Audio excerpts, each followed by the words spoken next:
Men hech kimni aldamaganman. Qo'shnim yangi mashina olsa, men faqat unga havas qilganman. Men ayolimdan boshqa ayolga hech qachon qaramaganman. Men hech kimni aldamayman. Men eng yaxshisiman degan insonlarni hamma joylariga datchik qo'ysangda, bir sutkaga, 2 sutkaga, mayli bir haftaga, men ko'proq baribir kimnidir qiliqlari bir haftada bir marta keladi. Kimdir qiliqlari har kuni, haligi nojo'ya qiliqlar, ya'ni insonga to'g'ri kelmaydigan yibanuti qiliqlari yo'q-da. Bir haftaga deylik, bir hafta, idealman degan odamni olib chiqaylik bir haftaga. Lekin unga bildirishimiz kerak emas. U agar bilib qolsa, u bir hafta ideal bo'lib beradi.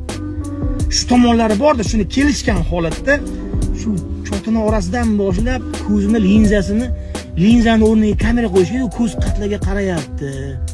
Miyani ichiga o'rnatish kerak, shunaqa datchik bo'lish kerak. U miya nimalarni o'ylayapti bir narsani ko'rib qolgan payt. Shuni hammasini, albatta buni hammasini Alloh biladi. Lekin biz o'zimizga shunaqa bir texnologiya yaratsak-da, mashinalarga datchiklar, proslушкаlar hamma joyga, telefonlarni, WhatsApp'larini, Telegram'lariga dostuplarimiz bo'lsa, Instagram'lariga dostuplarimiz bo'lsa, ana 2-3 profillarigacha